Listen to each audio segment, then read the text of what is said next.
just chatting about life in Africa and the Caribbean. I have to stop saying Jamaica because I have to remember, like, it's not just Jamaica. Very Jamaican here. There's other islands as well. Antigua being one of them. So guys, Alyssa and I are here at La Palm Resort. I want to say beach resort. And we're just really catching up. Beach hotel. Beach hotel. I told you the last time that we were going to connect. I liked Alyssa's vibe. Remember I said I saw your video. I don't remember how I found your videos. Yeah, how did you? I don't remember. I think, you know what? I was looking up Ghanaians living abroad who have YouTube channels or something. And then I saw the video of you and, what was his name? Kweku? Samuel.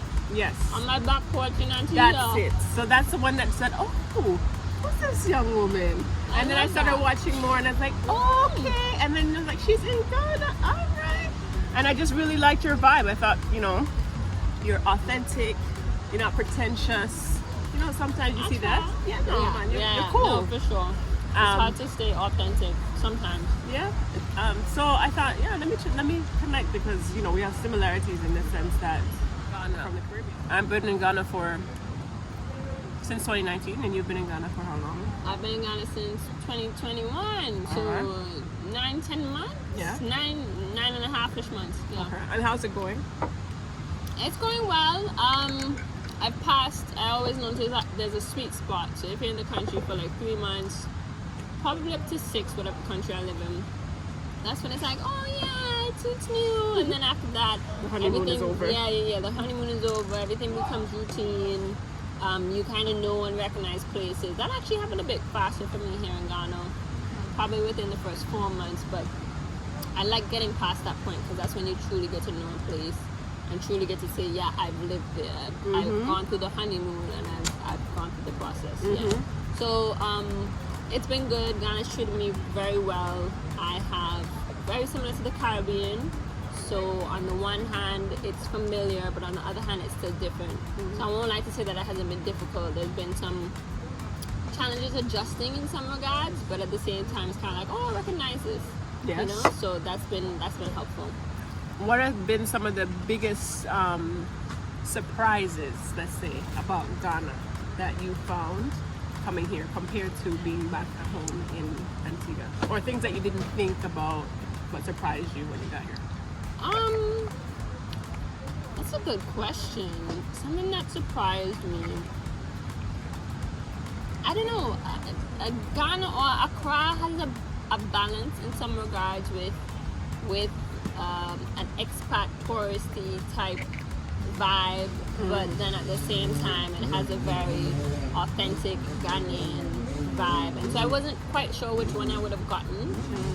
So I think I was pleasantly surprised. Even if I wasn't prepared, I was pleasantly surprised that you just have to, you don't even have to look too hard to find, you know, that authentic Ghanaian, whether it be from wherever you are, from whatever tribe type of thing, but just and figuring that out. So I think that was a pleasant surprise, the authenticity. I was very surprised. I keep saying this, and people are going to be like, yeah, surprised that everything Ghanaians eat is spicy, or what Ghanaians say it have pepper. I am not one for spicy food and pepper, so that was a rude awakening for me. Everything is pepper. Everything. Even the drinks is spicy, like the ginger. The sabolo, our equivalent to having a sorrel, it have spicy, and you know the sorrel does have maybe a little bit of ginger. They just cook it with ginger. Yeah. So anyways, clear that one touch my heart.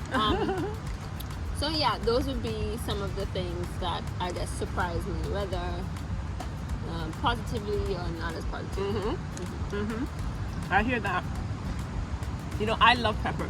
I will add pepper to everything. So I'm the complete opposite. You're thriving here. But I have to say this. Within the first year, I developed heartburn. Like nothing else. Living here? Yes. Wow. And I'm pretty sure it's because I was killing the pepper. Like I would have green pepper sauce. I'd have shito, and also the regular spicy food. So eventually I realized I was getting indigestion, although it's improved. But last the last year and the year prior, I was like, what is this feeling that I'm having? You know? So I hear you, and I have friends who don't like spice as well. So whenever we go out, it's like, okay, let's find the place where we can actually find something that does not bathe, burn out their mouth. Yeah, those places tend to be the more expensive ones, though. Unfortunately. Travel on a budget, right? YouTuber, so it's kind of like, all right, you gotta suck it up, right? Or we eat at home, right? We cook it our own way. My mouth is full.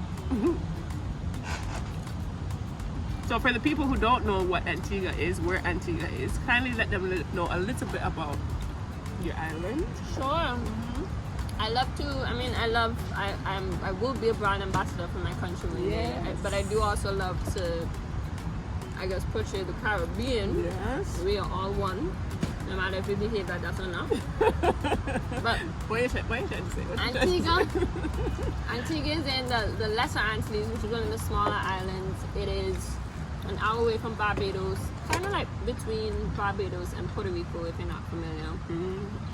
It has 100,000 people, and it's actually a twin island state. So like Trinidad and Tobago, it's actually Antigua and Barbuda, not Bermuda, not Barbados, Barbuda.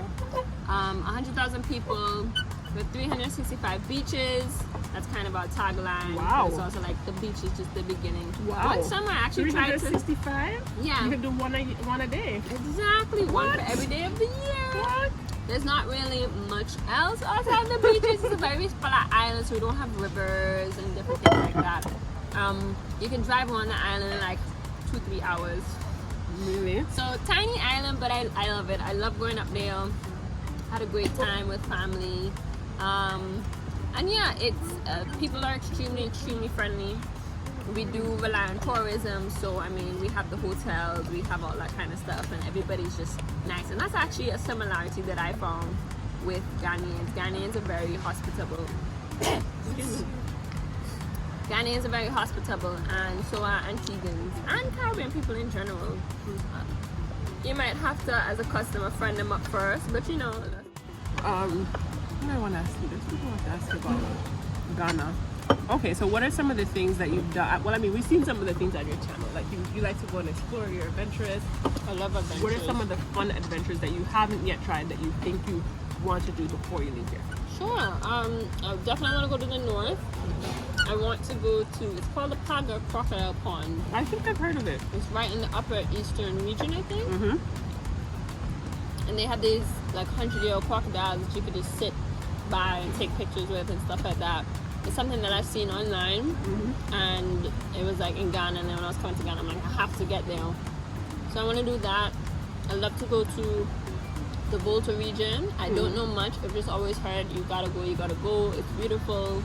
So whatever I can do there, I'm pretty sure there's hikes, there's waterfalls, that kind of stuff. Definitely want to check out more waterfalls. Just get outside of the city a bit more. I have become a city girl. Antigua City is tiny, so I love big cities.